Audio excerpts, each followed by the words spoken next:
Nearly 9 months, basketball is back. Western Kentucky is in Knoxville to take on Tennessee in a face-off of two of the winningest programs in women's college basketball history.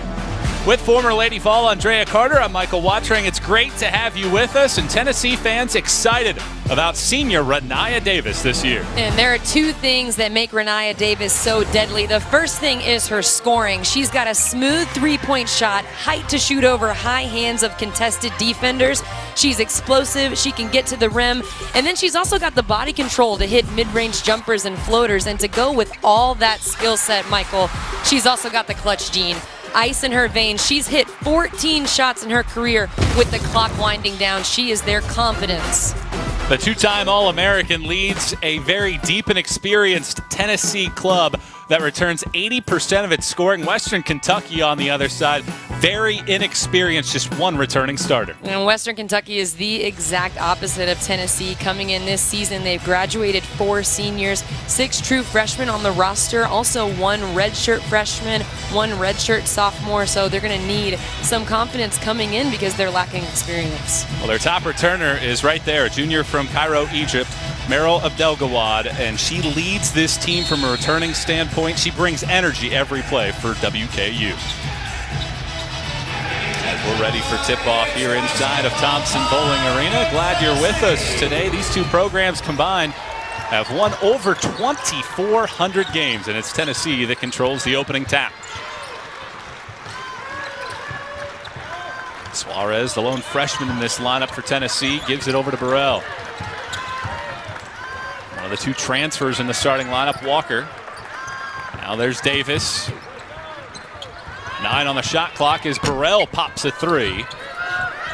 Offensive rebound for Rennia Davis, and she gets the first points of the season for the Lady Vols. A lot of good things in that first possession from Tennessee, just the patience and the ball movement. They also reversed the basketball, got it from one side to the other to get a good look at the basket. They were the 3rd best rebounding team in the country last year, and their size expects to play a factor in this contest. Western Kentucky, very youthful, as we mentioned. They have a pair of freshmen on the floor. Hui wants a deep three-pointer. And the ball's last touched by Western Kentucky. Take a look at the starting lineup for Tennessee here today. And a starting lineup that, despite starting a freshman, has 314 career games of experience with the transfers Walker and Green from Western Michigan and Liberty, respectively. Walker and Green are absolutely huge pickups for Tennessee. Like you said, they bring that experience, but for Walker, on-the-ball defense, she's got a scorer's mentality, and Kean Green, just absolute energy. She has become a leader on this team, even though it's her first season with the Lady Vols. Her energy on display immediately as she went after a loose ball, didn't win it for the Lady Vols, and Western Kentucky will get possession back. And the starting lineup for Western Kentucky, their 3 active players that have played collegiate games are all out there. Pui, Haywood, and Abdelgawad.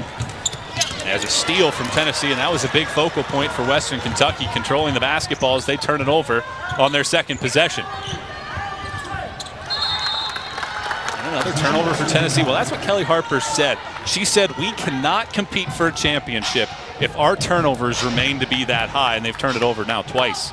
That was something that Tennessee struggled with so much last season, and something that you expect to be a little bit better.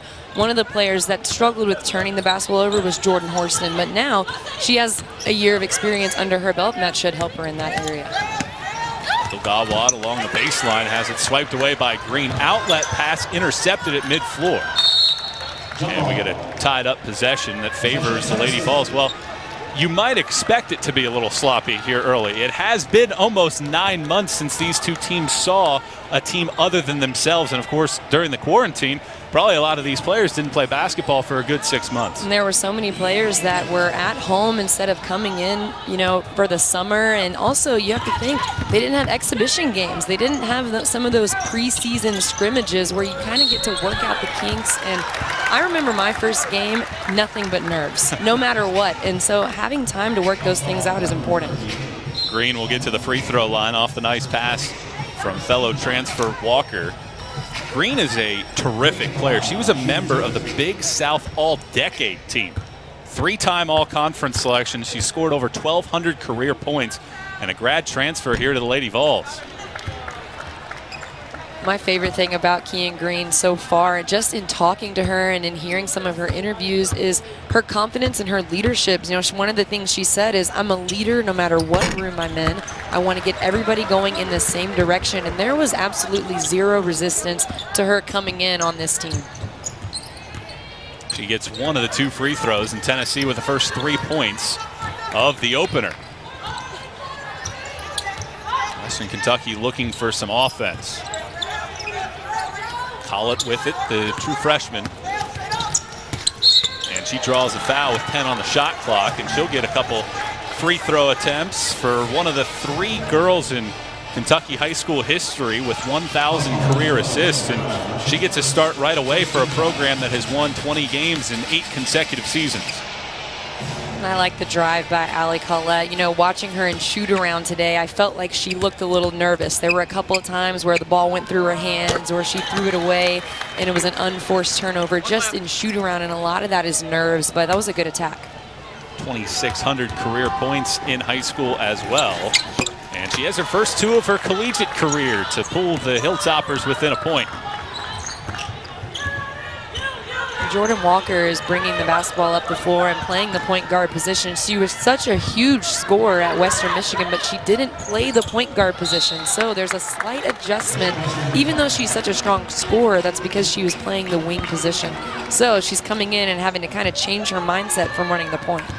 Tennessee has turned the ball over 3 times, and we haven't even played 3 minutes of this ball game yet. Western Kentucky looks for its first lead of the contest. Dawad into the paint. 10 on the shot clock as she pops out to catch it. Down to 5. Hilltoppers have to go. And it's stripped away, and Tennessee has numbers the other way. Davis to the bucket, step through, reverse layup off the glass and in. Her length and her body control is what enables her to get that shot off. Just really extending on the inside. That is such a difficult shot, and she makes it look easy. How many times do you think Allie Collette saw a player like that in high school coming right at her one-on-one? I would say not many at all. Nice move there by Mariah Haywood, the redshirt sophomore from Edwardsville, Illinois. And it looks like the Hilltoppers have settled down a little bit. Walker will pop a jumper, and she has her first points of her Tennessee career. She averaged 16 a game last year for Western Michigan, the 3rd-team All-MAC selection. Watching film on Jordan Walker, that's something that I saw often. Her shooting behind the screens. If a defender goes behind the screen, that's something she's really able to do well, is knock down that shot. Timeout called for by Western Kentucky with the Lady Vols ahead by 3. They've made 60% of their shots at the first break of the first quarter. Season, everything stopped. The men's and women's tournaments have been canceled. Then, everything changed.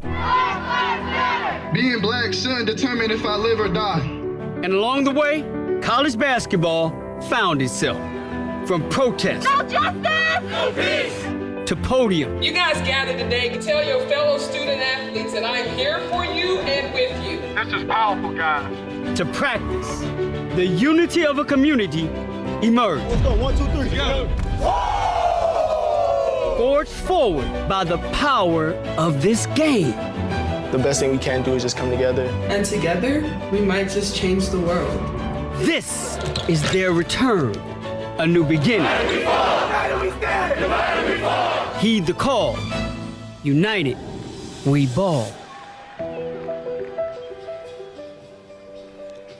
Tennessee leads Western Kentucky in the season opener 7-4. Both teams shooting above 50%. But 6 combined turnovers, a little bit of rust between these 2 clubs. We've definitely seen some preseason jitters that normally would be out by now because you've got some games under your belt, some exhibition games, even some closed scrimmages a lot of teams are doing these days, but not able to do that coming into this season. These 2 teams played a closed scrimmage prior to last season, but neither team has had a chance to hit the hardwood until today. Lady Vols with some subs, and they get a turnover. Suarez, the freshman, to the bucket, and a right-hand layup, and she's into the scoring column. I'll tell you one thing, Marta Suarez is going to surprise a lot of people. She has a very high skill set, something you see a lot with players that come over from Europe. A lot of, taller, longer guards that are able to control the basketball. Haywood draws the foul on the pull-up jumper as we take a look at the freshman from Spain getting the benefit off Horston's deflection. And this is the skill set that I'm talking about. That's an inside hand finish over or under a defender, keeping her eye on the basket and able to put it in. First player from Spain. She also considered Duke and Washington. And Haywood, who has a lot on her shoulders this year. She's stepping into a significant role. 61% foul shooter last year, and she has, so far, 3 of the team's first 5. It's going to be important for Mariah Haywood to score the basketball. Last season, a lot of her points came off of offensive rebounds and tip-ins and kind of being in the right place at the right time. But she's got a nice pull-up jumper. She's a lefty. She needs to be aggressive. Sets up Abdelgawad for 3. That's too strong, and Davis corrals the glass. Lady Vols looking to run as Horston runs into the defense.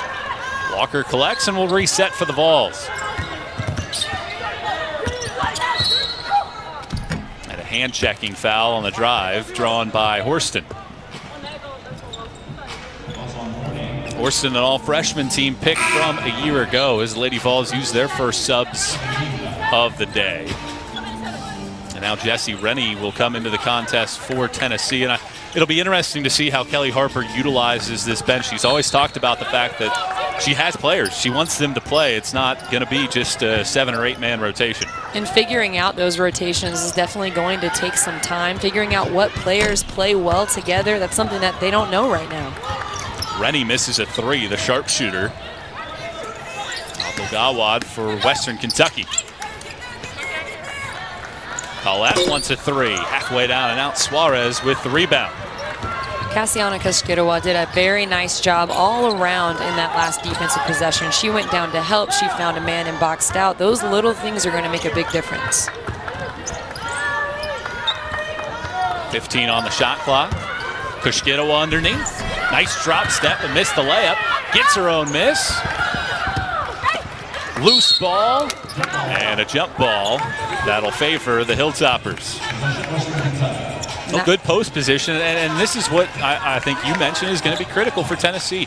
Getting not only post touches, but post points. Well, it's definitely important. Tennessee, they did a nice job on the defensive end, I thought, as far as low post play last season. There are a lot of strong post players in the SEC, and Tennessee did a good job at holding them lower than their average, but offensive production from Tennessee's low post players is going to be important.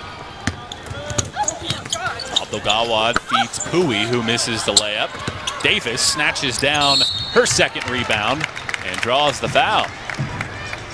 If it's on Abdelgawad, that is her second personal foul, the most experienced player on this Hilltopper roster, who has started all 64 career games. And indeed it is. That's her second personal foul, and it comes less than 6 minutes into the game. And this is where head coach Greg Collins might have to make a decision as far as, do I keep her in or do I take her out? I would say maybe he takes her out to finish out the first quarter and then inserts her back in. It's going to be a very interesting 4-minute stretch. 9-5 Tennessee on top, with Abdelgawad picking up her second. Kashkirwa gets nearly triple teamed, and she draws the foul. Tennessee is trying to get it down underneath right now.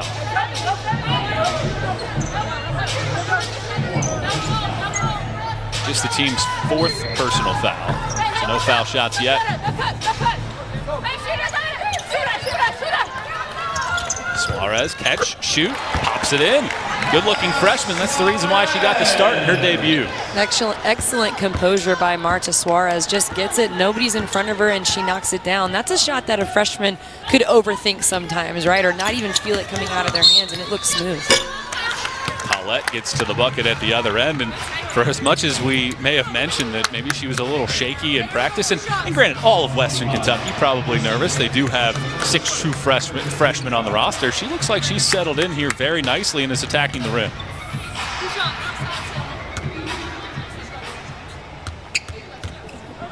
Freshman from London, Kentucky, sticks the first foul shot.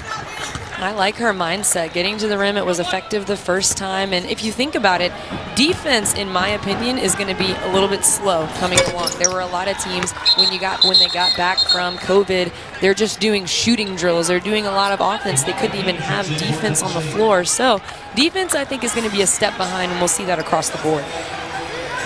Despite making just one of its 5 shots from the field, Western Kentucky within 4 thanks to making 5 of 6 at the free throw line.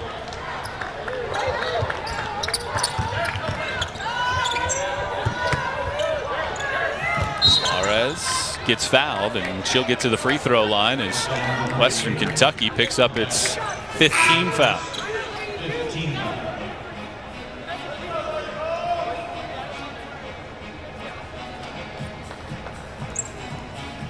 So the freshman from Spain, she's the 4th international player in Lady Vol history. And she's looked really good here right at the outset. A nice smooth stroke. She's played professionally in Spain before and now here in the United States, and she's off to a nice start with 5 points. And there were a lot of things that she said she had to get used to. You know, in Spain, things are different as far as when you eat, when you go to sleep. They have different cultural aspects, and so she's had to make a lot of adjustments, and it looks like she's adjusted really, really well. Getting the start, playing with energy, scoring the basketball. She's stepped up so far. She did miss the second free throw, but another offensive rebound by Tennessee. They have 3 of those. And Kushkita will go to the free throw line. A much improved foul shooter, made 75% in SEC play a year ago. Coach Kelly Harper said Cassiana Kushkitawa has had a really strong summer. There were some days last season where it looked like she just didn't have the energy. She looked tired, she looked sluggish. The staff said all summer long she's really brought it, just a different level of motivation and energy from her. Okorie, a 3 for Western Kentucky, and the rebound pulled in by Horston. Horston, no-look pass underneath. Kushkitawa misses another layup. He gets a shot or blocked, a little taste of her own medicine.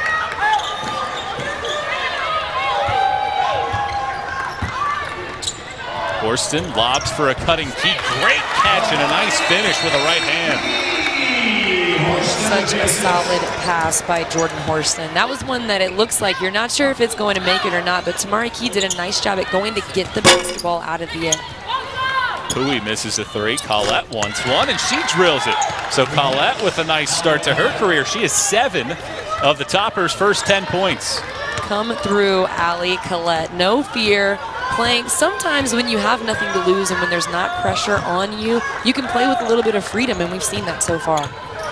Horston steps into a 3. Too strong. Western Kentucky hanging around here in the first.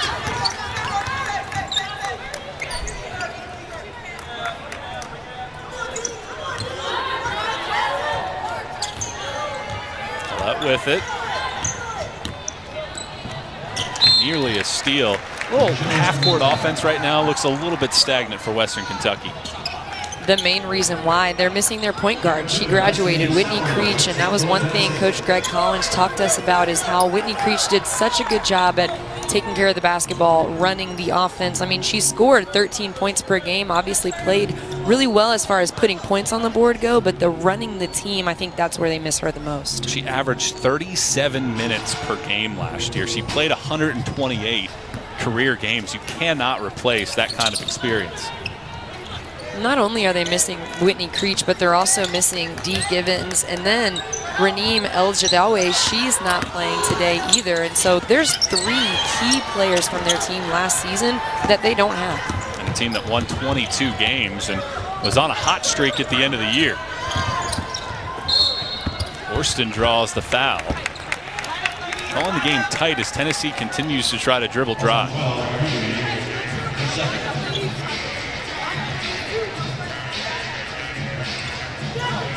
Tennessee on the other side, they've turned it over 3 times. They're 6 of 13 from the field. What do you think about what the Lady Vols are doing offensively right now? I think the turnovers have just come from some jitters. It looks like they're just not settled in, and sometimes that's okay. Those are things that Coach Kelly Harper knows is going to get better with time. It looks to me like they're looking in the right direction. They're trying to get the post entry pass. They're trying to hit each other. They're just not able to do it yet. And for me, that's a good sign because you want your players to be making the right decisions, the executional kind. They've already had 7 different players score a point in this game as well, and they only have 17 of those, so you like the selflessness. 90 seconds to go here in the first quarter. Tennessee's largest lead has been 8, and a timeout from Western Kentucky as they'll have to have a quick chat about this. Is good pressure from Destiny Salary. Coming up at 4 Eastern, 3 Central, it's the Egg Bowl. Ole Miss hosts Mississippi State in Oxford. And at 7:30 Eastern, 6:30 Central, it's number 9 Georgia and South Carolina in our SEC Saturday night matchup. Western Kentucky ended last season on an absolute tear as they wrapped up the year as strong as any team in the country a year ago. They won 12 of their final 13 ball games of the year. They were undefeated at home.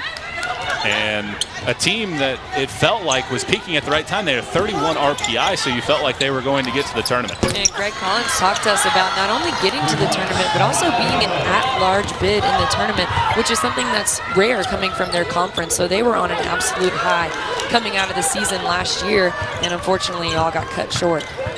Haywood hit a 3 at the other end. Horston's teardrop. Worked out a play by Pui of Western Kentucky. Tennessee will maintain possession. You have to credit Western Kentucky. It's a program filled with winners. They have the 11th most wins all time in women's college basketball history. And they're only down by 4 on the road despite 6 true freshmen on the roster. 2-on-1 the other way after Collette steals it. Savory layup, missed it. But she gets a steal. And a wide open look for Savory. What hustle by Savory, and that will absolutely frustrate the Tennessee sideline. And that's something that Western Kentucky fans are going to be excited about. Hope Savory, she's the player that gets you the extra possessions, that gives her all. She's going to dive on the floor. That energy piece, that's what she brings. 6 on the shot clock. I think that a shot clock violation as the horn sounds. Pui couldn't get it off in time. And with 15 seconds to go in the first period, Tennessee will get the final shot.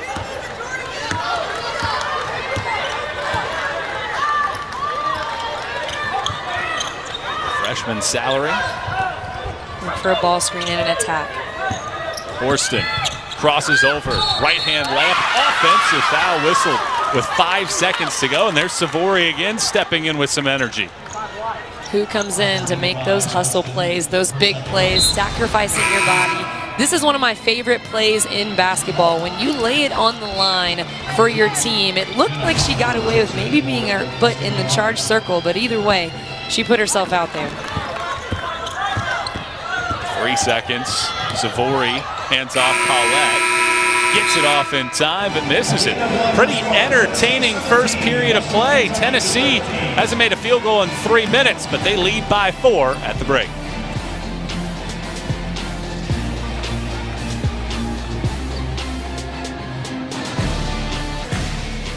After 10 minutes, Tennessee leads Western Kentucky by 4, and the Lady Vols starting their 2020-2021 campaign here today, and it's a schedule that has some very difficult opponents on the slate. In just about 2 weeks, they go to Texas, of course, the home and home against Kentucky. You bring back UConn to the schedule, and then the #1 team in the country, South Carolina, This is a good testing point for the Lady Vols against a 20-win team in Western Kentucky as they get set for some of those tough games. And Texas, you know, they're a team that they're not ranked, but they're going to be bringing a lot of heat to that game. That's Coach Vic Schaefer.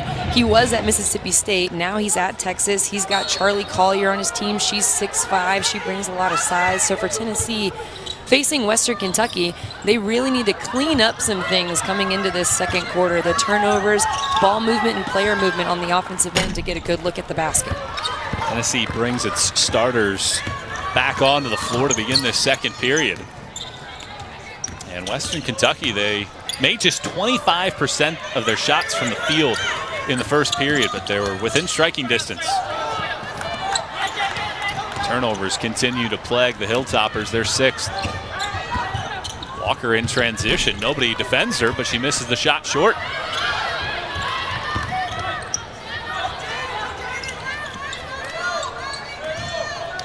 Well, I think you have to be impressed with what Western Kentucky has done here at the outset. A very young group, and they are right there with this Lady Vol program. And they've done it with their energy. You know, for a team that's missing their point guard, missing 2 other huge scorers from last season and missing experience, you make up for that with energy and effort, and that's what we've seen. Missed jumper, and that's a rebound. And Tennessee, after making 3 of its first 5, has made just 3 of its last 12. Savory misses the layup, and McCoy gets the rebound for Tennessee and draws the foul. If you're Tennessee offensively, you've taken 5 3-pointers. That has been a little bit of an issue for this Lady Vol team the last few years. We talked about pounding it into the post. It feels like it's been a while since they've had a true post up. And absolutely, you're right. They really need to be patient when you're catching the basketball and swinging it and rotating it. Sometimes you have to wait for the post to get set up. I remember back when I played, Isabel Harrison and Bashar Graves would get so frustrated because the guards, you're moving the basketball left and right, and there's no time to set up. There's no time to get a quality seal. So you want ball movement, you want player movement, but you have to have patience as well, especially when you're trying to get the ball to the post. A quick trigger from JoJo Walker, misses a 3-pointer. They had both Davis and Green on the block. Very good position, but as you mentioned, the ball swinging around the perimeter quickly. They never looked inside. Savory misses the shot, and Davis corrals her 4th rebound of the game. And so right here, you want to put pressure on the defense and attack with speed, but if you don't have something, pull it out, get a ball movement, get a pass, get some reversals so that you can get a good look at the basket. If you make the defense rotate a couple of times, that's when the lane starts to open up, and that's when there are more opportunities. Another steal for Tennessee's defense. 2-on-1 the other way. Burrell behind the back to Davis, who flips in the layup. The confidence to make that pass is not something we would have seen from Rae Burrell last season or her freshman year. Rae Burrell is playing with the same coach 2 years in a row. For the first time in 6 years, playing with a little bit of that confidence, as you mentioned, as Western Kentucky will maintain possession. As you look at this play by Burrell, great pass. That is such great skill, ball control. She comes down and just fires it right where it needs to be, but behind her back. And you mentioned it, playing with the same coach for the first time in 6 years. That's important because her freshman year she comes in and she has Holly as her coach, and as a freshman you aren't sure what your role is, you aren't sure what your expectations are, and then to have a coaching change last season, that's her first year with Kelly Harper. So it's kind of the same idea. What's my role? What's expected of me? This season she knows her expectations and she can play with so much more confidence and freedom. Haywood airballs the shot, a shot clock violation for the Tops. A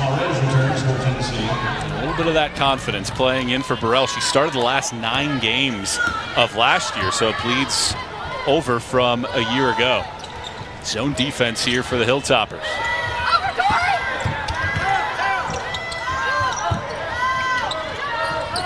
Lady Vols settle for a 3, and Burrell cashes it in right on cue with the triple. That's what we're talking about when it just comes to confidence. That's a shot that she would have hesitated or passed up on last season because she's not sure if that's one that Coach Harper wants her to take her to. Run out for the Lady Vols, and Walker with a scoop layup, and the lead balloons to double figures for the first time in the game at 11. Tennessee has 8 points off of 8 Western Kentucky turnovers.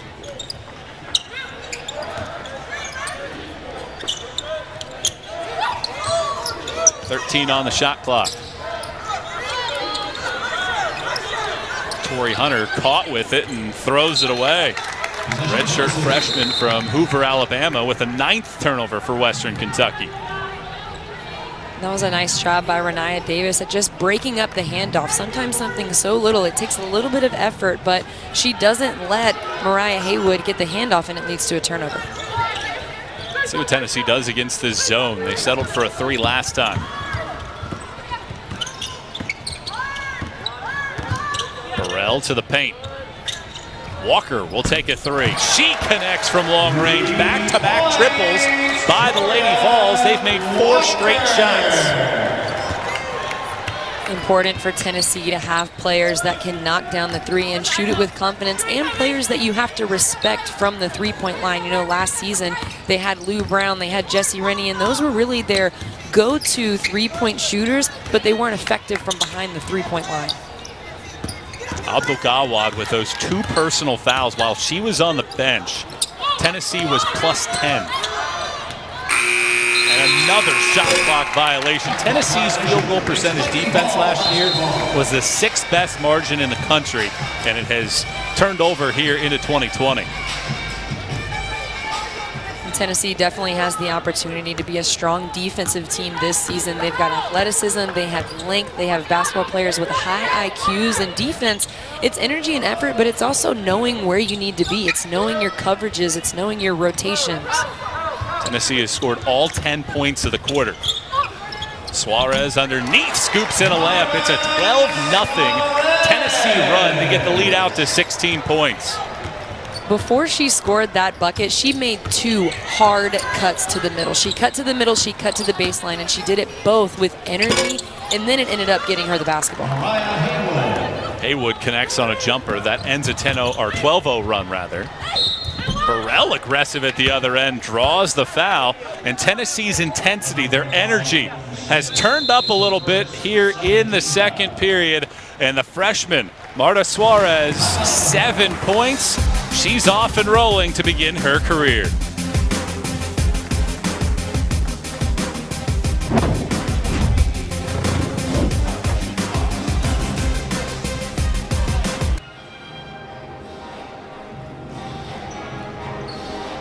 Tennessee and Western Kentucky meeting for the 9th time. Lady Vols have won 7 of the first 8, and thanks to a strong start to the second period, ahead by 14, and it's been the freshman, Marta Suarez. She has 7 points, tied for a team high to start things off for the Lady Vols. Right there, you see her talking to Rennia Davis. She's talking to Kean Green. That's a freshman talking to 2 seniors, explaining things, telling her thoughts. I saw earlier she grabbed Tamari Key and was telling her something, and she's pointing. You know, she's doing so much more than scoring and playing the game of basketball. Her staff, they told me she has a high basketball IQ. She really knows the game, and Coach said that she's going to get some big-time minutes this season, and we're seeing it today. She earned the start in her debut, 3 rebounds and an assist as well, as Burrell misses the front end of 2 free throws. She misses the second one as well. How about Davis's hustle, and they'll call a jump ball. Possession arrow favors the Tops.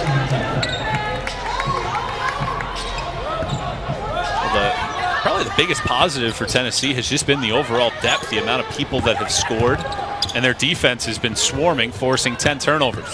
And this is something that Tennessee fans would love to see from the Lady Vols, something that's been missing, that energy piece, the passion. That's what they need to play with. Abdul-Gawad playing with 2 fouls, drains a 3-pointer. Burrell underneath, little step through, gets the layup to roll. Her confidence continues to beam, 5 for her. Her confidence and her body control as well, Michael. That's something that a couple seasons ago would have been a turnover. She's worked really hard on controlling the basketball in her attacks. Tennessee controlling the glass, +6 there, and very much one and dones for Western Kentucky. Morris has it tipped out of play, and the Lady Vols maintain possession. Probably more than anything right now, Kelly Harper just trying to figure out what 5 works in whatever situation. And right now, whatever this has been in the first 6 minutes, they've made 6 straight field goals here in the second period. Burrell misses, but gets her own shot.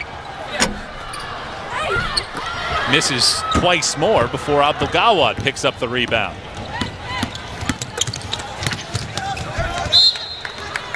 Looking at this lineup for Tennessee, this is a lineup that brings a lot of experience between Kean Green, between Jordan Walker. Those are 2 players that transferred in and have played a ton of college basketball. And Marta Suarez, even her experience overseas and her high basketball IQ, that's important. Davis out to Burrell, misses the 3. After the Western Kentucky turnover, Tennessee can't convert, and Haywood has no choice but to throw it off of Suarez. Well, we talked with Kelly Harper the other day. She typically doesn't have full court presses set in. She typically doesn't have half court traps set into practice, but she does this year. She feels like she's more confident defensively with the unit that she has out there, and we're seeing this full court press here in the second. And that's another thing. One thing she told us is that she also knows what her players need, and she knows what situations are best for them to be in because she has a year under her belt. One thing she said was, I'm not a freshman, I'm a sophomore. And so knowing her players and what works well for them, that's made a difference too. She understands the team a lot better this year, and they lead by 13 with 3 to play in the first half. Illegal screen set by Kulo. And Tennessee will get the ball back. There have not been a lot of shot attempts for Western Kentucky, be it because of turnovers or infractions such as that. Shot clock violations as well has been a thing that's plagued Western Kentucky, and a lot of that comes from what we talked about, not having a point guard, not having someone to set up the offense and get things going early in the shot clock.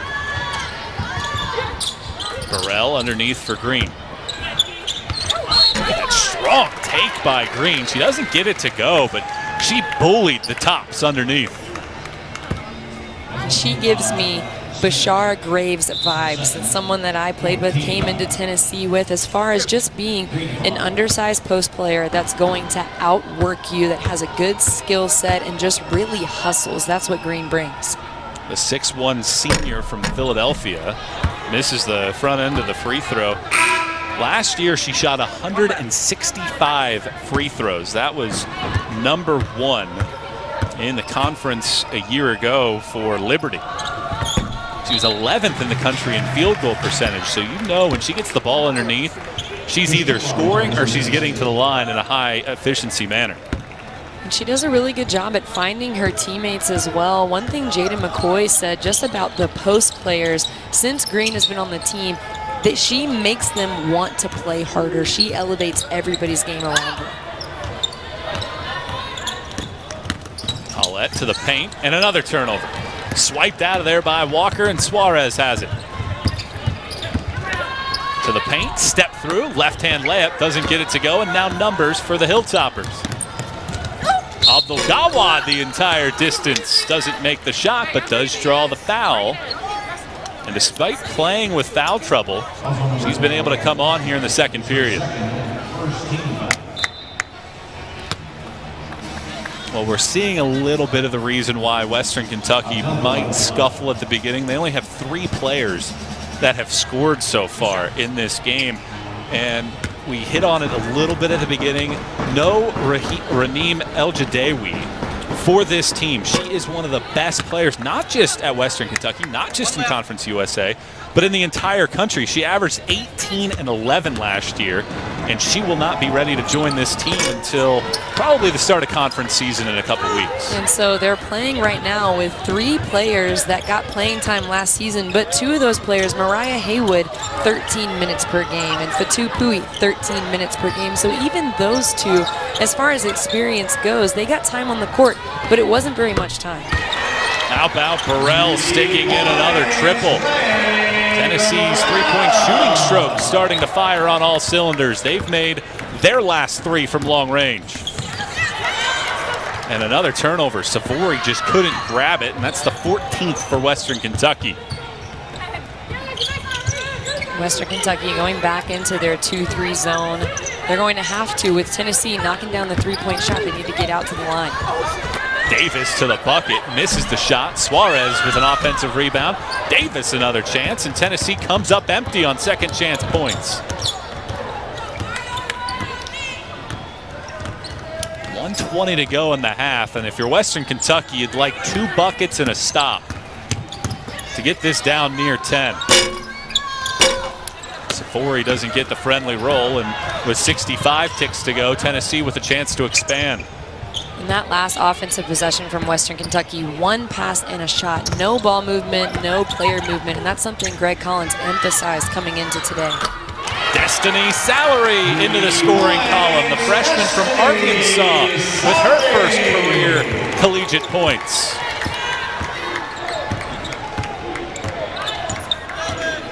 The lead up to a game-high 18 now.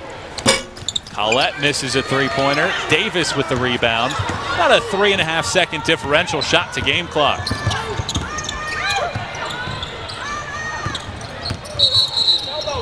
And an offensive foul whistled on Ray Burrell. Well, it's been a great second period for Tennessee. They have outscored Western Kentucky 21-7 here in the second, and they have been highly efficient as well offensively. And it started at the beginning of the quarter. It felt like there was a shift in their defensive energy, and that led to flow. And that's one thing that you want to see for Tennessee, defense leading to offense, not the other way around. 15 on the game clock. Safori dribbles baseline. 10 to go. Deep three-pointer on the way. Too strong from Kallenberg. 3 seconds left. Deep trigger from Haywood. That's how the half comes to an end. An 18-point Tennessee lead at the break. And the Lady Vols on top 38-20 in the season opener at halftime.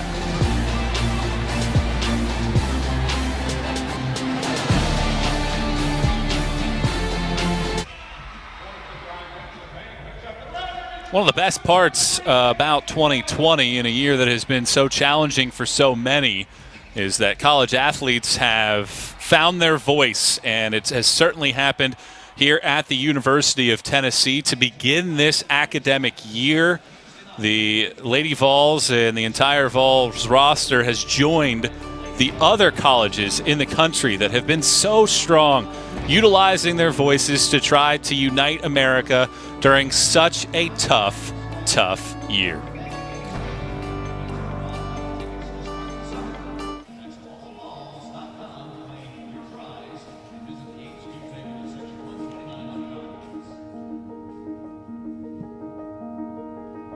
For me personally, the inspiration from the march came from the murder of George Floyd, and so after that happened, I kind of got the idea of doing the march, and I talked to Jess Wildfire about it, and I was just kind of like, hey, like, is this something that we can do? So for a couple of weeks, it was just kind of like an idea, and then I later kind of got matched up with Vanessa because I think she also had the idea of doing a march, and so Vanessa reached out to me, and so we kind of joined forces, I guess you could say. I think what happens is there's just all this black trauma and pain on social media and on Twitter, and people talk about it for a while, but then their timelines just go back to normal. So Mariah and I both decided that we wanted to make sure that people didn't forget about us and that we were able to do something to keep the conversation going. I reached out to Trey and I asked if he would be interested in helping us out. Immediately when she asked me that, I was like, yeah, I'll help you out, 100%. And so that's kind of how the three of us came together. Well, initially I was just like, just let me know what way I can help you, whenever it comes down to planning, promoting the event. As months rolled by, we started taking the appropriate steps and then just understanding the hurdles we had to sort of jump through because of COVID-19 and how it affects us all. When I ended up meeting up with Vanessa to start working together for the march, I wasn't sure what date that I was wanting to do it on, but she already had that date and I thought that it was great. It was the anniversary of the March on Washington this past weekend, so it was great to feel like we were standing in solidarity with the rest of the country, to feel like you're part of the movement. We wanted to include campus in that movement as well and show as much unity here at our own school as possible. No justice! No peace! No justice! No peace! No justice! No peace! It was powerful. It was just an awesome time being out there. The main thing was just everyone's coming together out of love, unity, and respect for each other. I think that's the coolest thing. It's like when you really look at the grand scheme of things, Something like that really hasn't been done on this campus to that degree with athletes, I believe. And just seeing, you know, solidarity between all of us, saying, hey, even though I don't experience what you're going through, I understand. You know, we're coming together out of love. You know, it's a pretty big deal in my opinion. The support and love is closer than you think sometimes. And, you know, we didn't know what we were going to get with the march. We knew we were going to march regardless, but it was great to get the turnout that we did.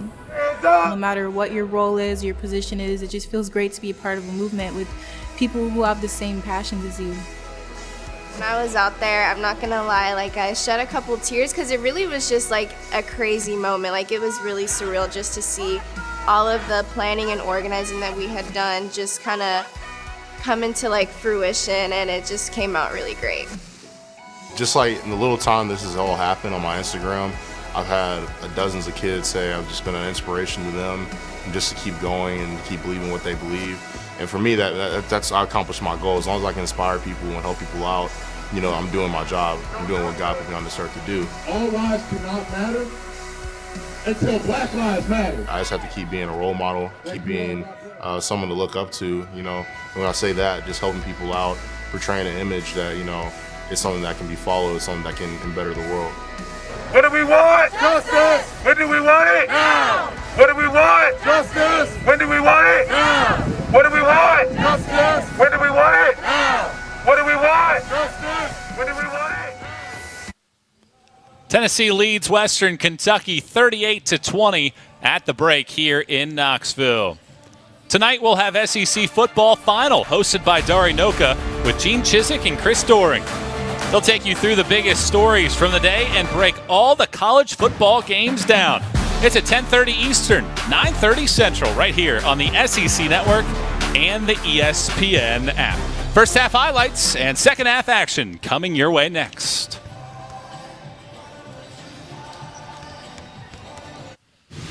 Tennessee leads Western Kentucky by 18, thanks in large part to Western Kentucky miscues. Well, Western Kentucky has come in with a lot of inexperience. They lost a ton of key players from last year's team, and Tennessee has been able to take advantage of it. They're playing with high hands, putting a lot of pressure on the ball, playing in the passing lanes, and really causing havoc for Western Kentucky. 14 points off of 14 Western Kentucky turnovers, and the freshman, Marta Suarez, has been a benefactor. Well, we talked about inexperience for Western Kentucky, but Marta Suarez, she doesn't look inexperienced at all. She came in as a freshman. Her name was called to start, and we have seen why. It's been her decision-making. She's shown her skill set, really has had a strong first half. Suarez, 7 points, 5 rebounds, 3 assists, and the Lady Vols plus 8 on the glass. You see the turnover differential, plus they've utilized that size, as you would expect, to get easy buckets. And they're really taking advantage. Points in the paint, 18 to Western Kentucky's 4. Western Kentucky, coming into the second half, it's going to be securing the basketball, getting it into the half court, getting ball movement and player movement to try and put points on the board. Western Kentucky was 28th in the country last year in scoring, 74 points per game. This year, to start the season, just 5 of 23, but as we've mentioned, undermanned team. They had a senior point guard opt out of the season, and a senior post player that averaged a double-double is not available with the team quite yet.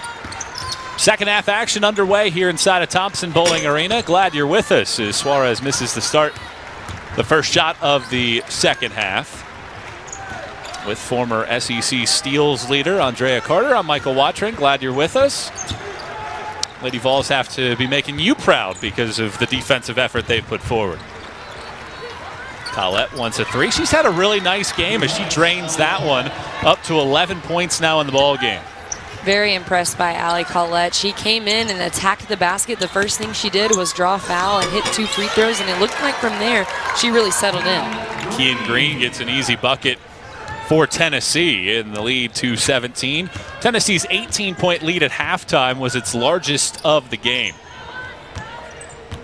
Abdul Gawad saddled with foul trouble most of the first half.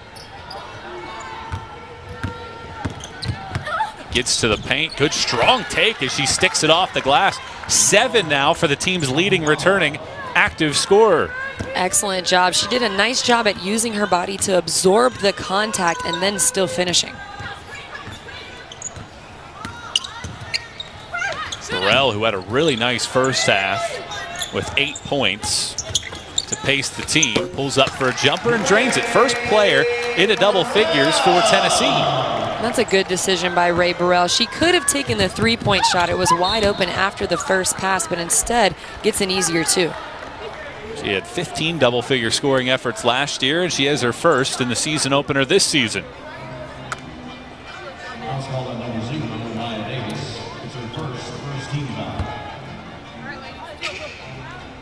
So Abdel-Gawad back to the free throw line. Western Kentucky 7 of 8 at the stripe in the first half.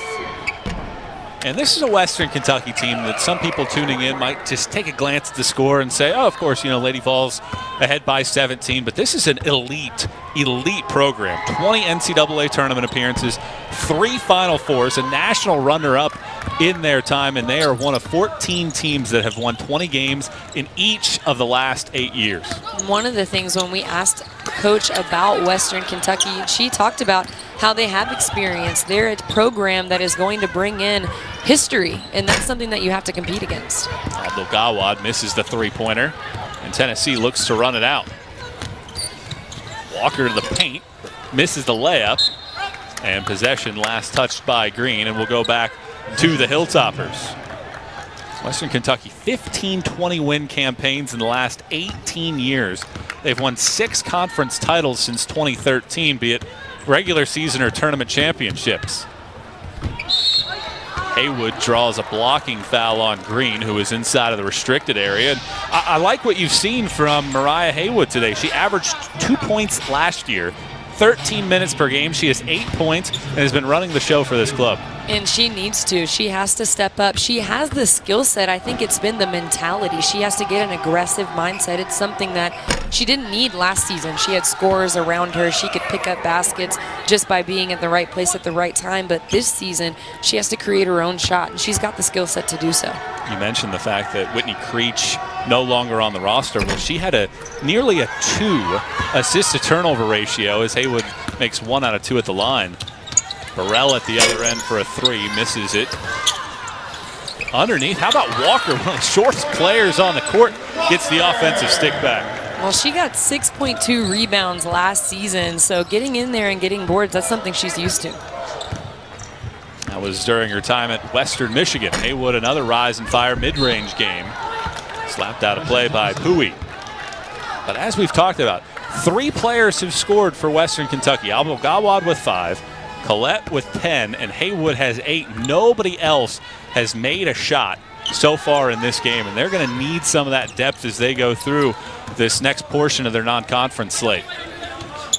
Fatou Pui is one of the players that I think they really need to step up, look to score, look to be aggressive. Greg Collins said she put in a lot of work in the offseason, but now it has to translate to game time. Burrell misses the jumper. Collette kicks out. Abdel-Gawad for 3. She's been working on her perimeter shot, but comes up empty there. Burrell's wide open. She'll pull the trigger. Missed it too strong. More offensive rebounding for Tennessee. Great pass by Suarez. Picks open Walker for a jumper. And that's something that as a freshman, you maybe take 1 too many dribbles, you put yourself in a bad situation, and instead Marta Suarez figures out a way to get the ball right where it needs to go, not playing like a freshman today. Filling up the stat sheet. 4th assist of the game. Kulu with a jump shot, and she hits that one. The 6'4" freshman and the first-generation American.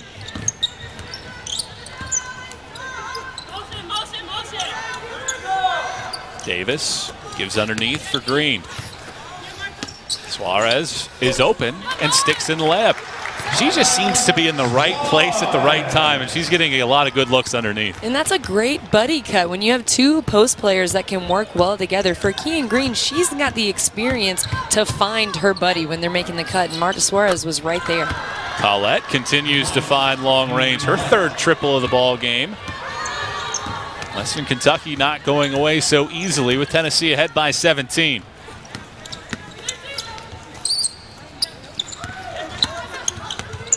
Walker gets an open look. Wide left. Burrell, an offensive rebound. 13th of the game for Tennessee. Davis has been fairly quiet of late, but she drains a triple. Team leader in the category last year extends the lead to 20. And Western Kentucky has to be careful with Rennia Davis. She's the type of player that one shot leads to the other, and she really can get hot. Western Kentucky settling for a lot of three-point attempts here in the second half. Abou-Gawad comes up empty. Walker to Burrell. Easy look for her. Tennessee, 15 points already here in the quarter, coming out with an electric offense. Tennessee going into that half-court trapping zone defense that Coach Kelly Harper talked to us about. Collette finds Pui. Collette wants the ball. Pui against the double team gets it to go, and she's just the fourth player to score for Western Kentucky in this game.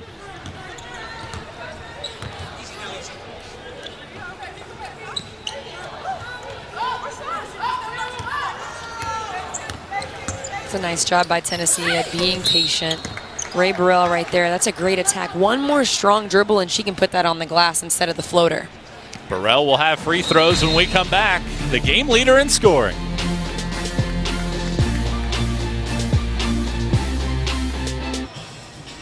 Tennessee on top by 20 to open this season, and for a long time these two schools have been not playing basketball. You take a look at the timeline. The SEC women's basketball tournament was able to get played. Conference USA, however, did not. That was one of the 20 tournaments that had been canceled, and this is the first time for both of these schools in nearly 300 days to play basketball. You take a look at some of the scheduled notes in there. 4 non-conference games are recommended, and each team has to play at least 13 Division I opponents to be considered for the postseason. Ray Burrell at the free throw line converts the first foul shot. Obviously, this year is going to be completely different and how everything functions. You just take a look at how the court is set up, the benches. Players are 6 feet apart in this contest, and the amount of fans. Tennessee will play 18% of its fans, basically half of what they averaged last year. Just 4,000 will be allowed in there. These two teams will have to adapt on the fly. There are so many things that are different about this season and challenging when it comes to this season.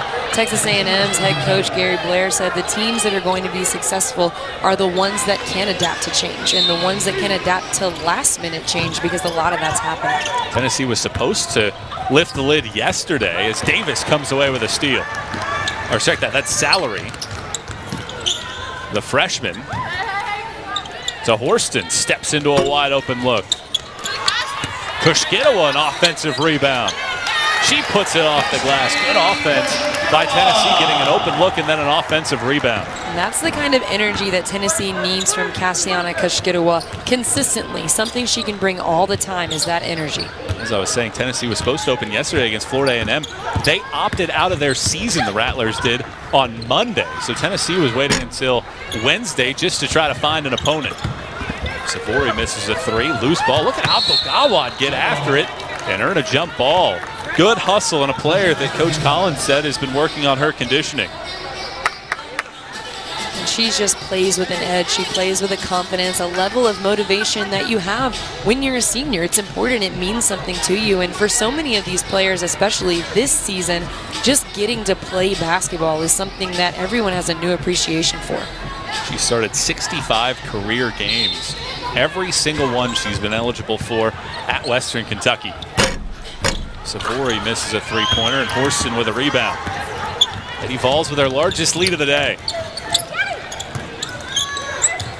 Key, she had Kushkitawa underneath. Maybe a lob pass would have been the better option. And that was one thing that Tennessee struggled with last season, getting the ball into the post, whether it's post to post or from perimeter to post. Making that entry pass was something they had a hard time doing. How about the SEC's leader in blocks a year ago, Tamari Key with a rejection. Horston called for the offensive foul. Savory takes a charge for the second time in this game. Jordan Horston looks frustrated, and she's actually had a tough day. There have been a couple of times where she's over-dribbled, gotten herself in bad situations, and even right there, she's frustrated, but you have to stop your feet and make that drop-off pass or get 2 feet and go straight up to score.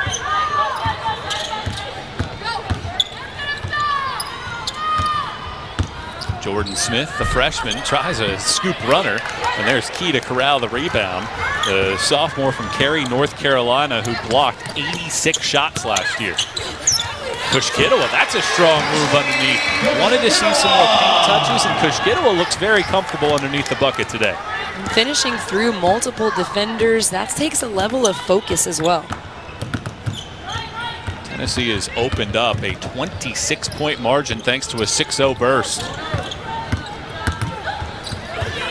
Salary gets her hands in there. Kushkitwa comes away with a steal.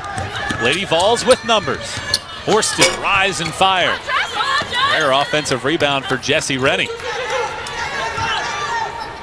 Tennessee will reset its offense. They're shooting 53% here in the period. Kushkitwa, another good-looking jumper for her. She is 7 after she averaged 5 a game last year.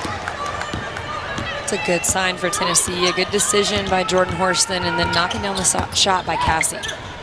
Western Kentucky hasn't scored in over 3 minutes. They've made just now 1 of their last 8 shots from the field.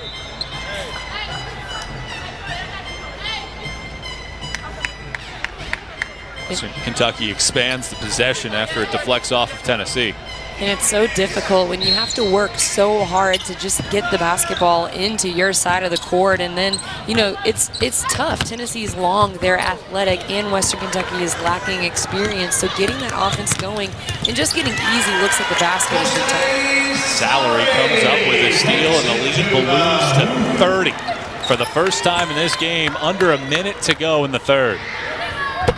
Pui finally stops a scoring drought that elapsed 3.5 minutes and shuts down a 15-2 Tennessee run. Salary's teardrop is in. Lady Vols are now 12 of 21 from the field here in the third quarter. And I like what we're seeing from Destiny Salary as well. She's getting more comfortable at the point guard position, but so far today, she's been making great decisions and looking to score. Tennessee will get the final shot here of the period. And Rennie wants a quick trigger. So now it'll be Western Kentucky a chance. 10 seconds to go. Abdul-Gawad misses it. And a foul will be whistled on Pui with 7.7 seconds to go. Tennessee had 3 turnovers in the first 3 minutes of play. They've had 6 since. And Kelly Harper said, if we can handle the ball, I feel really good about our offense. Deflection by Savory keeps possession to Tennessee. And we're seeing that here in the third quarter. 55% shooting here in the period.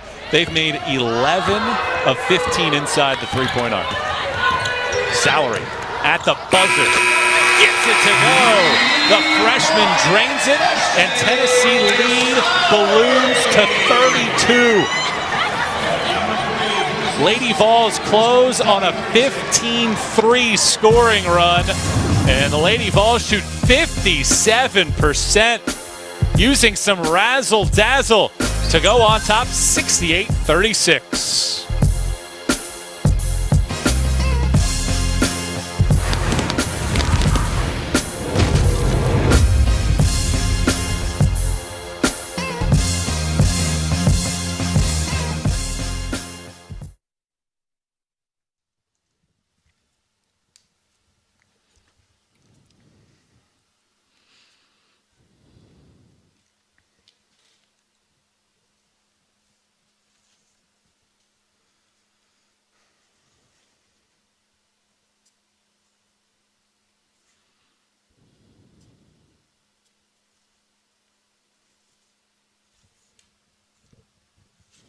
Okay, Destiny Salary.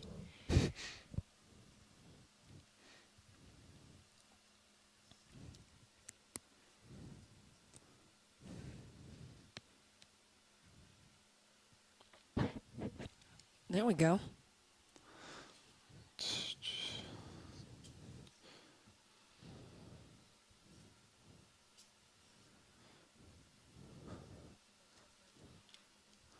Yeah, I think so.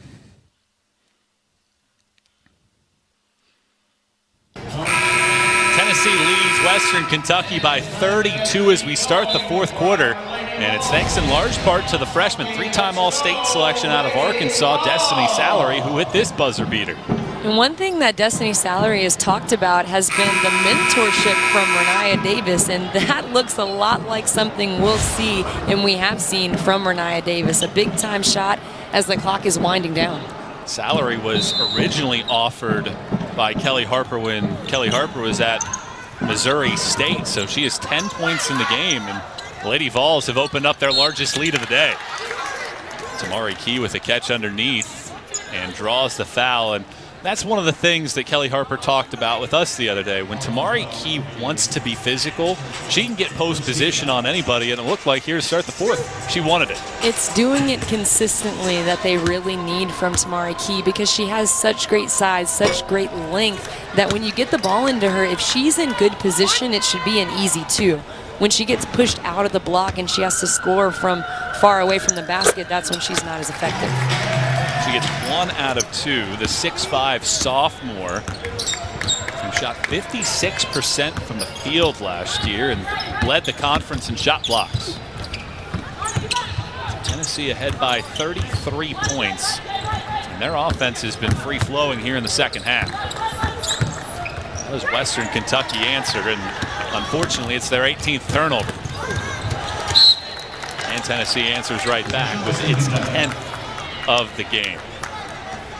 Tennessee's plus 15 on the glass as well, and you would expect it. They were plus 11 as a team last year, number 5 in the country in that category, so their defense is really what anchors them, and Western Kentucky shooting just 27%.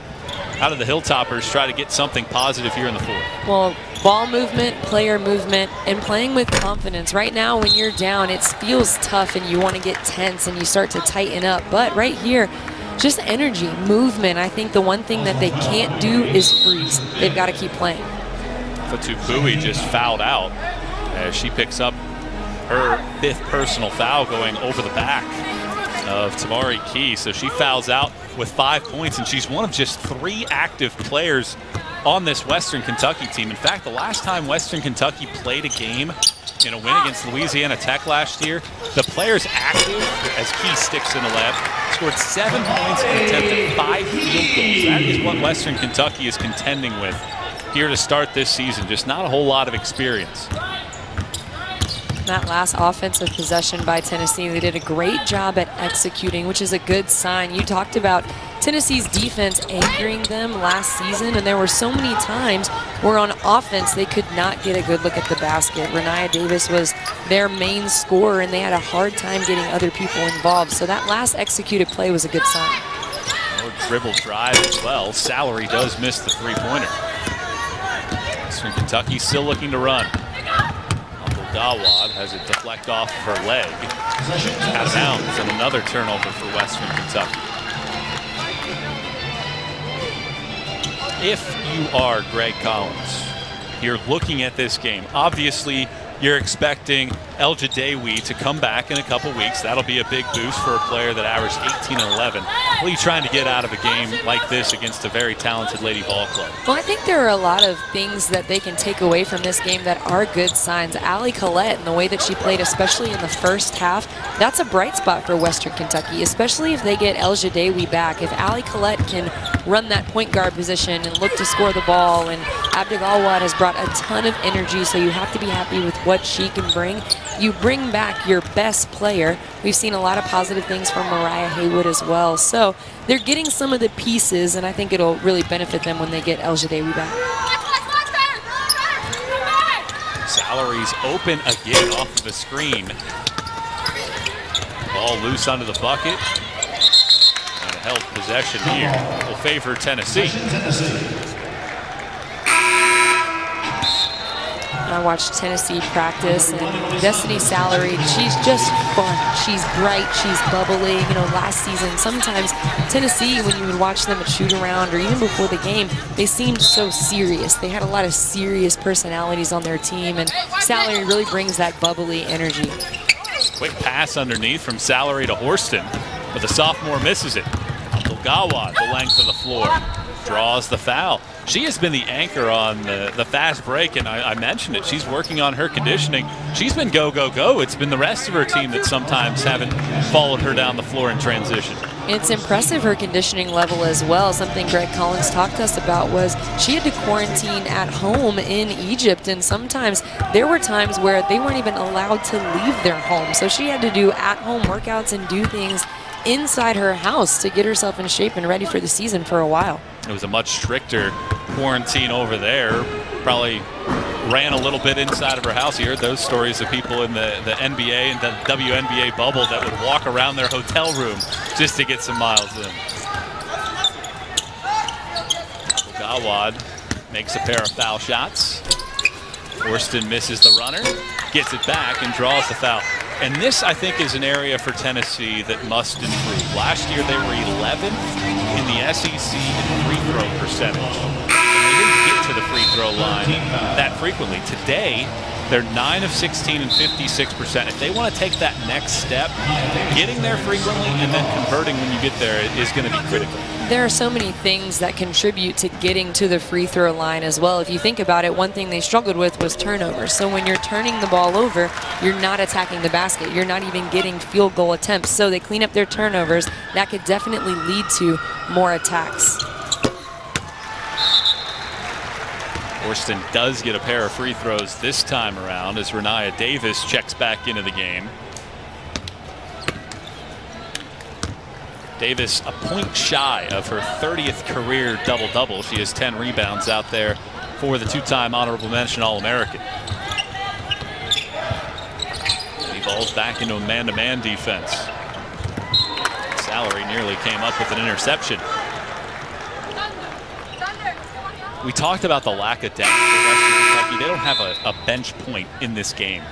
Tennessee has 26. Western Kentucky doesn't have one. If they can get a little bit of something from that bench, even though they are 6 freshmen deep, I think that's going to be critical for them as they move forward. And it's so tough when you're coming off of the bench and there's already pressure. You know, it's a lot easier to come off the bench and score the basketball when your starting 5 has experience and your starting 5 can get things going for you. But right now, we just haven't seen that from Western Kentucky because it's not something that they have. They're playing into their experience right now. Collette called for a traveling violation as the 20th turnover of the game for Western Kentucky. Salary runs into traffic. Emily Saunders an offensive rebound, and she draws the foul. And she will get a chance to go to the free throw line. Lady Vols on their way to an 8th consecutive win in a season opener. They've won 19 of the last 20 entering today. And if you're Kelly Harper, I think you have to feel really good about what you've seen so far on the floor.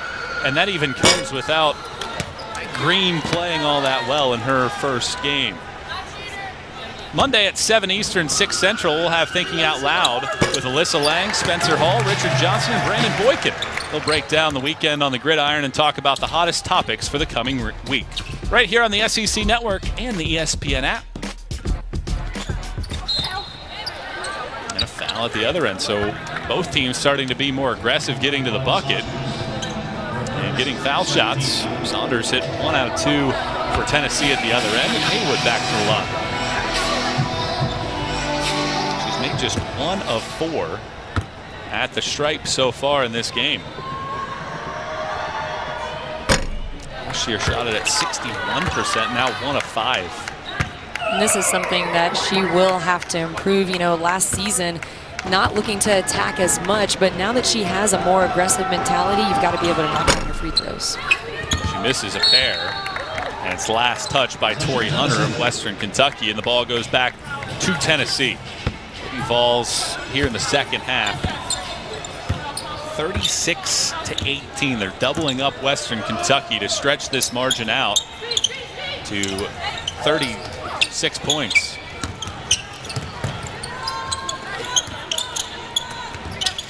Looking for high-low action. Instead, it's Davis. Dribbles left, step back. Misses too strong. Offensive rebound, McCoy. And another possession with A fresh shot clock back to 20. It's a nice job by Jada McCoy at staying active. Her cuts, even though she's not getting the basketball and scoring, just making hard cuts and that energy, it opens things up for her teammates. Walker to the paint, and a teardrop. 13 points now for Walker in her Tennessee debut, the Western Michigan transfer. Abdul-Gawad hits the underside of the backboard, and Tennessee will look to run. Burrell stopping and popping. Offensive rebound, Saunders, she misses it. And the Lady Vols will reset. Saunders underneath, sticks in a left-hand shot off the window. First time in this game, the lead balloons to 40. It's a great entry pass by Rennia Davis, putting it right in position for Emily Saunders to turn over that right shoulder and score. Western Kentucky lost by double digits 3 times all of last year. This is a huge deficit for a team that is rarely in this position. As Collette puts it in and draws the foul, and brings us to our final pause in play with Tennessee on top by 38 points. Lady Vols with a great second half, well on their way to a season opening win.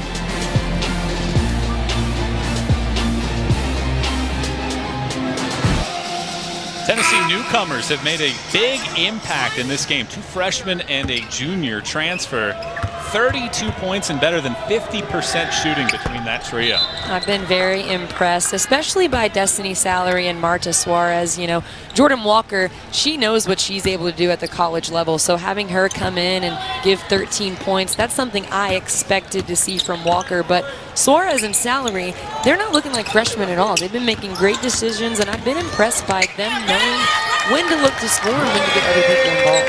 Burrell gets a scoop layup, and I don't know if you feel the same way. Just watching this game, it's almost tough to pick out somebody that's played a great game, but there's so many different players that have played such a solid game. Seems like every few minutes that changes. And sometimes that's what it takes, and that's especially important because they have a superstar.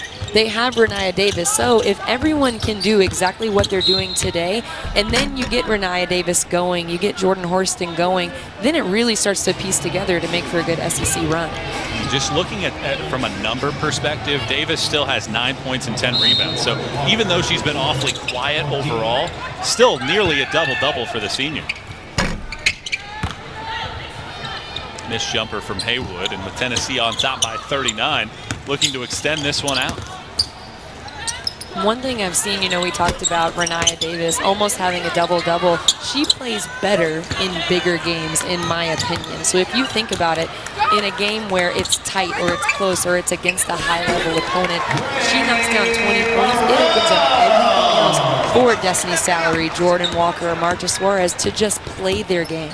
Burrell with a layup, doubling up Western Kentucky. You mentioned that. 9 games versus top 25 teams last year. Rennia Davis, 20 points, 7 rebounds, and she shot better than 45% from the field. So much to your point, she plays her best basketball in big games.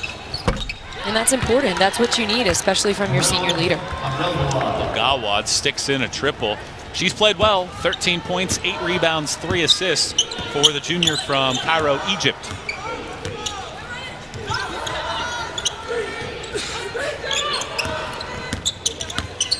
Suarez down the lane, little jump stop, misses the layup, but does draw a foul with 3 minutes to go here in the fourth. You know, Marta Suarez, she has such great body control. She's not the fastest player out there, but she's got great handles, and she just gets where she needs to be efficiently. She doesn't take too many dribbles. She doesn't over-dribble. Really does a nice job at putting herself in position to score. 9 points, 6 rebounds, 4 assists, looking to get into double figures in her debut, and she's able to do so. So Tennessee on top against a Western Kentucky team that has a grand total of 10 losses by 20-plus points in the last 8 years. And the Lady Vols up by 40. This would be the worst loss for Western Kentucky since 2001, if it holds. And they came into Thompson-Boling Arena just in such a tough position from what they graduated last season. Also, I mean, we can't say it enough. missing Raneem El-Jadawi is huge for them. She is on All-American lists. She is very, very skilled, and she's a post player. And when you have a strong post player, that opens up other things for your guards. Davis pops on a three-pointer, missed it short. Davis has scored in double figures in 28 straight games, but she only has 9 in this one with 2 minutes to go.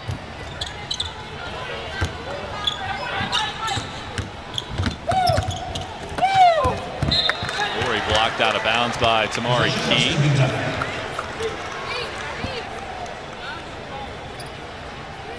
Key last year had 86 blocks. That was the 5th most in a single season by a Lady Vol, and she tied Candace Parker, who was the WNBA's Defensive Player of the Year this year. So that's some pretty good company as a freshman. She just has a knack for blocking shots. It's a skill, it's something that you can work on and develop, but it's also something you have to have a natural knack for, and we saw it all last season. Jenna Kallenberg, the Maryville native from right down the road here in Knoxville. This is the three-pointer and a shot clock violation.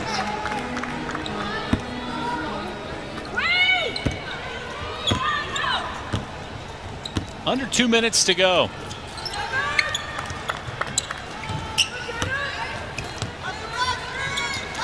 Rennie looking for Davis underneath, and we'll get a hold violation on Megan Lanzadell.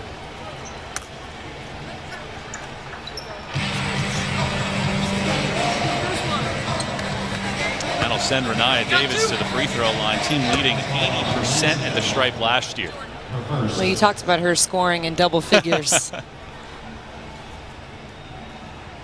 You have to imagine that's why she was on the floor as she converts. That's 10 points now. She scored in double figures in now 29 straight games and 43 of the last 44 games. And oh yeah, her 30th double-double of her career. That is good for the 8th most in Lady Vol history. What's important to note about Rennia in this game is she didn't force anything, even in the first half, even in the third quarter, and really the whole game where she's not scoring a ton of points. She's not the type of player to force the action. She lets the game come to her. Tamari Key, another shot block. Rennia Davis, pretty much every watch list possible for her she's on, and certainly a player that can contend for a National Player of the Year award, but she's got a tough one in her conference, and Ryan Howard up at Kentucky that she's going to have to contend with. And she's been an AP All-American honorable mention for 2 seasons, and you have to think, you know, she talked about, I want to be a legend, I want to be great, and so being on that list this season has got to be one of her goals. 1 minute left in the game. That opportunity is there, and you feel like this Tennessee team has improved as well, potentially putting themselves into a better mix when it comes to the national tournament. We're under a minute to go here in the season opener. There are a lot of bright spots for Tennessee coming out of this game. Just overall energy, also in my opinion, their ability to score, their ability to knock down shots, on the ball defense from Jordan Walker and Destiny Salary. That's an upgrade. They didn't really have that last season, so there are a lot of ways that Tennessee can improve and can build from here. It's been a good showing for Tennessee. They led by just 4 after the first quarter. And it's been all Lady Vols since. How about Jaden McCoy, the senior from Knoxville, with a scoop layup, a little turnover, a run out, and that's kind of a fitting way with how many turnovers Tennessee has forced today. That's now 22, and they've scored 23 points off of giveaways. Well, this will be Western Kentucky's worst loss since 2001. 3 seconds to go. Kallenberg drains the triple. A little bit of something to walk away with for the former Tennessee ball girl, but the Lady Vols win it by 40, 87-47. They've now won 8 consecutive season openers, and a very, very impressive defensive showing for the Lady Vols in a game in which 5 players score in double figures. In Western Kentucky, they lacked experience coming into this game. Tennessee absolutely took advantage of it. I was impressed by their energy. I was impressed by how they played together. They can really build from here. Lady Vols win it 87-47 for my partner today, Andrea Carter. I'm Michael Watreng saying so long from Knoxville. Lady Vols win their 8th consecutive season opener. To watch this game on replay as well as other games on SEC Network, download the ESPN app. This has been a presentation of the SEC ESPN Network. Goes back up off the